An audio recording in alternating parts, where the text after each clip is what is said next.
got an incredible day to be presenting to everyone as well, with gold just breaching $3,300 for the first time, and silver just right around 33. So we're seeing a near historic gold silver ratio, which I'm sure has already been touched on today. But very, very rarely do you ever see 100 to 1 or beyond 100 to 1 silver to gold ratio. And typically, whenever you see that historically in the past, silver has a way of slingshotting straight up and going on an epic run compared to gold. Luckily for us, our project is both silver and gold. So with gold at all-time highs, the economics of our project at $3,300, I mean, these are levels we've yet to even model here.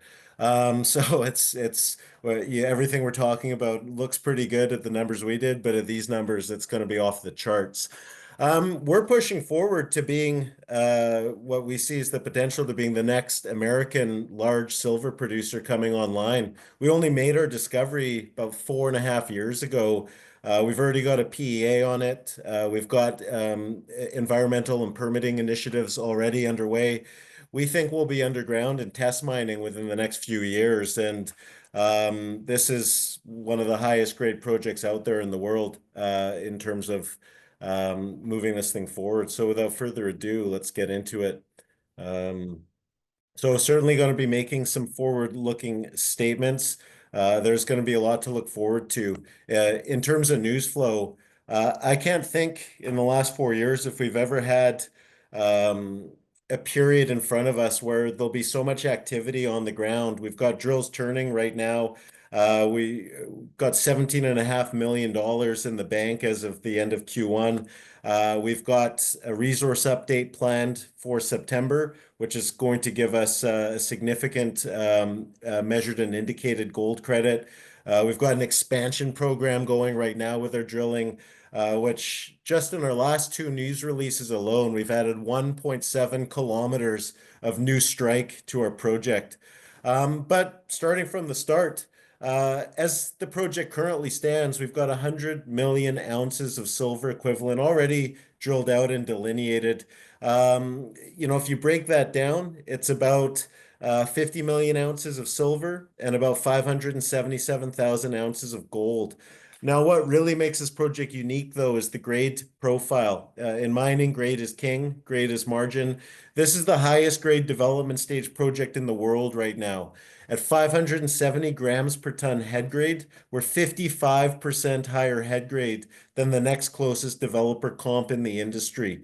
There's nothing like this. The only other equivalent producers out there in the world right now would be Mag Silver with their Juanicipio and Silvercrest with their Las Chispas project, which I guess is now Core Mining in terms of head grade. So we think we think as well, by the time we get our M&I resource out in September, I think this grade is only going to ratchet up given what we're seeing on the program that we've got right now.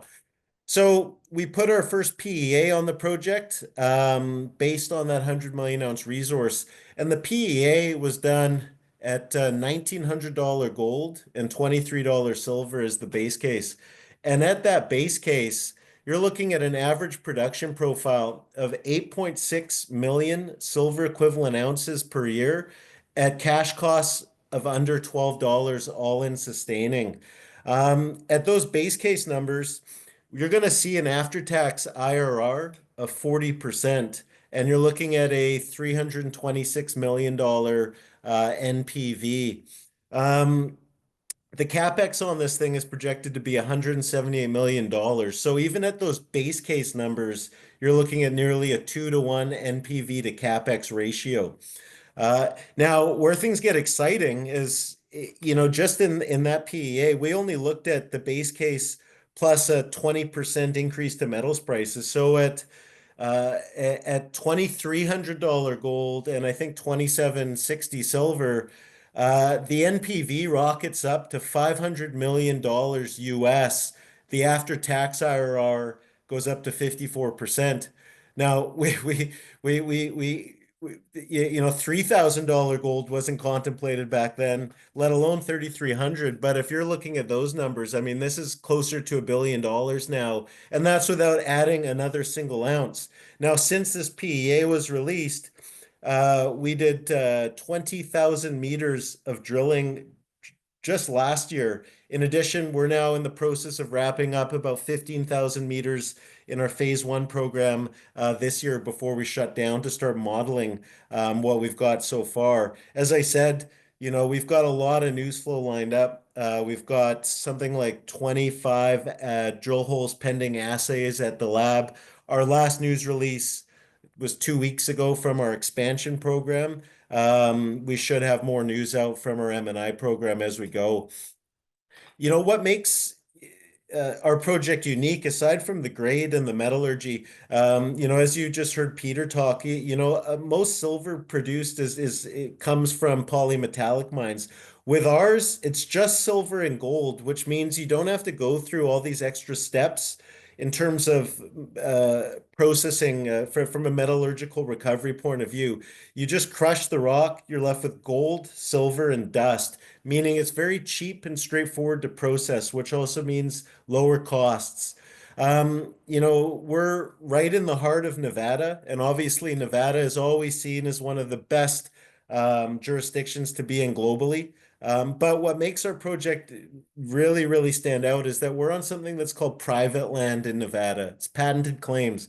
What that means is that we don't have to deal with the federal government whatsoever in terms of the permitting process on this. It's just the state and the county level regulators that we're dealing with. Nevada is even the only state in America that has their own EPA, which allows for a very expedited permitting process than your typical project in America, because you don't have to deal with all the other federal agencies like the Department of Interior or the BLM getting involved. And everything we're doing this year on the ground in terms of drilling out new ounces, showing the scale of the deposit, while also increasing the confidence of our ounces. That's being done concurrently with permitting initiatives. We're just about to start a hydrology focus program, which will be set to effectively figure out where the water table starts, and we've got data collection underway right now as it goes to waste rock. We've done a whole T-Rex survey. We haven't found any dinosaur bones on our project, so we're going to be in a position by maybe around this time next year to have a submission for the regulators with an aim of going underground, potentially by the end of 2026 or by mid 2027 to do test mining. So, about 100 years after the Tonopah Silver District last produced, we'll be back underground looking at these veins right in the face and hopefully pulling out some very, very rich ore. Now, the Tonopah Silver District, which we've effectively were able to consolidate the unmined extension of, is one of the most famous silver districts in all of America. It's second to only the Comstock lode in Nevada in terms of historic silver production, and it's the reason why Nevada to this day is known as the Silver State. Now, historically, just 30 good years of production, the district produced 174 million ounces of silver and 1.8 million ounces of gold. Call that 400 million ounces or so of silver equivalent in the span of 30 years or so. Um, you know, what we've shown in just the last 4 years is that the old timers certainly didn't stop mining because they ran out of gold and silver. They stopped mining due to some technical issues in the day. And we've just shown here that we've got the makings of what has the potential to be one of the lowest cost mines in the world as we walk this thing forward. So as I mentioned, a few details on the PEA.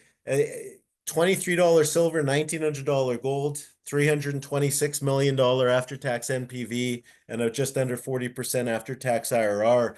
At 8.6 million silver equivalent ounces per year, this lines up very favorably with other large-scale producers. Las Chispas is one of them that just got taken out for $2 billion.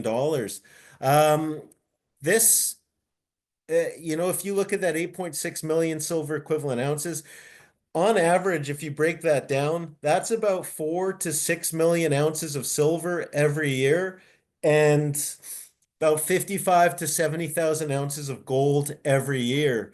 Now, because our grades are so good, just our silver grade or just our gold grade is above the cutoff grade, meaning if you were to use gold as our byproduct credit, at these base case numbers, we'd be producing silver at negative cash costs, negative 22 cents for every ounce produced. So one commodity keeps the lights on and pays the bills, and you get a free ride on the other. But as gold and silver typically tend to move in tandem, all we can say is that higher prices just mean substantial margin blowout from our perspective. This is the potential to be one of the biggest silver producers in all of America. Just in terms of the contribution, 6 million ounces of silver would jog domestic production by up to about 15% for America. America only produces 32 million ounces. Uh, this is going to be a big, big deal as we move it forward towards production. This is an underground mine, so we're not moving a lot of rock. It's going to be the typical small footprint underground vein system that is highly constrained. It's foreseen to be just straightforward, conventional underground mining methods. The geometry of the deposit actually lends itself for very low cost mining, as about 75 to 80% of the mining is done via long hole stoping, with the remainder done via cut and fill. Very, very straightforward, easy mining operation. And here's how our production profile and cash costs compare with every operating silver miner in the world today. So what you'll see here is that 8.6 million silver equivalent ounces lines up very well with First Majestic Santa Elena project, which was the original Silvercrest, and it lines up with Las Chispas, which was which is now Core Mining's project, which just got taken out for $2 billion. You'll see cash costs, though. There's really nothing else like this in the industry because of the grade, because of the easy metallurgy. And because of the geometry, in the sense, because it's largely long hole stoping, this has the potential to be the lowest cost mine in the world, assuming we're able to move it forward as the PEA contemplates. And we're trading at a discount. We're trading at a discount right now. We are one of only five development staged silver projects globally. We're the only one that's 100% inferred resource right now. So once we put out our M&I resource in September, I think you're going to see a big re-rate for us, because I think right now the market has some skepticism in terms of the continuity. They want to know, is the project really as good as it looks? And we've already put out maybe 80% of our drill holes from that M&I program, and it's holding together really, really well. So I think the market's going to be poised for a big, big re-rate come September, and a lot of drill results between now and then. So the next 2 years, as I said, we're really driving this forward quickly. Everything we're doing on the drills this year is putting us in a position to, one, increase the size potential, show the scale of the project, increase the confidence of the project, especially in the early years of production, which is where our M&I program is focused on drilling out right now, and also getting our design engineering for the initial test mining aspect of the program all sorted, while we also get all the environmental data collection we need to make a submission to the regulators next year, which will allow us to go underground at some point in 2027, potentially sooner. So things are moving very, very quickly here. We're undervalued versus our peers, and I think we've got a lot in store from both the drilling aspect, the engineering aspect, and the economics aspect. This is Tonopah today. This is what Tonopah looked like 100 years ago. It was a classic mining camp. Now, all of that historic production I told you about, from 1900 to say 1930. It was where the east side, it's where the town of Tonopah actually is today. So I'm hoping but uh, and effectively all of that historic production happened on the east side, and over time it moved to the west. So the west side of the district was where the last mining took place, right where our property started, which is an area called Victor. It's where the last development happened, and it's literally where we're coming in 90 years or so after production shut down, and we've now drilled out well beyond 5 kilometers of strike from the last mine in the district. The red areas that you see on this represent our 100 million ounces. We've got our Victor deposit here on the northeast, which was the last operating mine in the district. Our central area here is an area we call DPB. And then we've got another 12 million ounces or so in this red area in the northwest.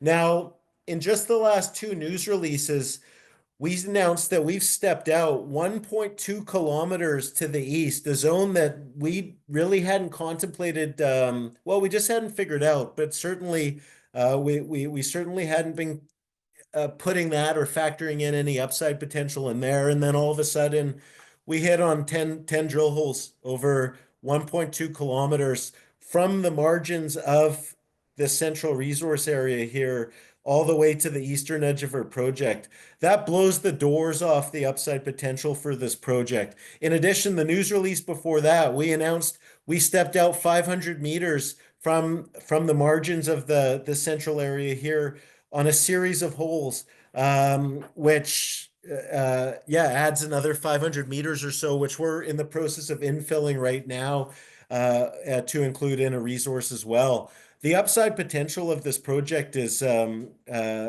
it's incredible. And keep in mind, we're literally picking up right from the last mines in the district. Hi, Andrew. It's a couple of minutes left here. You like to Yeah, wrap up to answer a few questions from the audience? Yeah, well, I think this is a perfect place to do it. As I said, we've got 20 to 25 assays in the lab. We've got a resource coming out in September. Going to have a new PEA by this time next year. But happy to take some questions. Yes, the first one from George is asking, related to recent news, you have the automated market making services and provided by ICP securities. Hmm. Yeah, Oh so yeah. just asking, explain a little bit what does that do? Yes. Yeah, this is the first time we've used a market maker in 4 years. And I mean, what you'll see often with a lot of companies is some there's just some funky games that go on in stocks, especially towards the end of the day where, these algorithms, these very small lots, these can tick you down or tick you up, but they can really push around your stock. On like on 500 shares sort of things, which doesn't give it so effectively what these market makers do is they use algorithms to just make sure that there's no real huge disparities between big bids and asks. So let's say there's 1.5 cent disparity between a bid and an ask. What they'll try and do is just stabilize it and maybe put a bid in there, just so that these algorithms can't really play all these games with you. But it's interesting. You also, another good reason we use this, it's just market intelligence. You get a very, very good idea of where selling is coming from. So if you see an institution dumping, you can actually pick up the phone and call them. So it's just good market surveillance, and it helps just stabilize trading a little bit. Yeah, this question from Mary, when it comes to the company's valuation in the current stage of Blackrock, what numbers should investors focus on? The future production or resource numbers or any others? Well, you could look at a PNAV ratio. Right now, we're trading probably at a 50% discount to, another underground similar story. You could also look at EV ounce in the ground, so enterprise value ounce in the ground. We've got the highest grade project in the industry, and I think we're trading for under 60 cents an ounce in the ground, whereas our two other high grade peers are right now trading for about $1.20. That's that gap that we're looking to close. I think in a good market, a rising tide lifts all boats, but I think that there's no reason why we should be trading at a discount. And I think the only reason that is currently the case is that we're the only large project that is all inferred. Once the market sees the continuity, which we're establishing from our M&I conversion program, which is wrapping up right now, and we can put that in a resource, the grade, first of all, will be eye-watering. And second, that'll remove the only remaining sort of objection that people could have about a project. But relative to our peers, we're about 50% undervalued, but I expect everyone to move up. So I just think that we're more leveraged than others, and we've got I'm not aware of another silver company this year, at least, that's got more catalysts lined up over the next 6 months than we do between drilling, studies, PEA, and permitting. Thank you, Andrew, for addressing the question. There's a couple more, but we're running out of time. I'll send those to you later on for sure. So some of the people who want to follow up. Thank you for your time here with us today. Thank you very much. Cheers. Great to be here.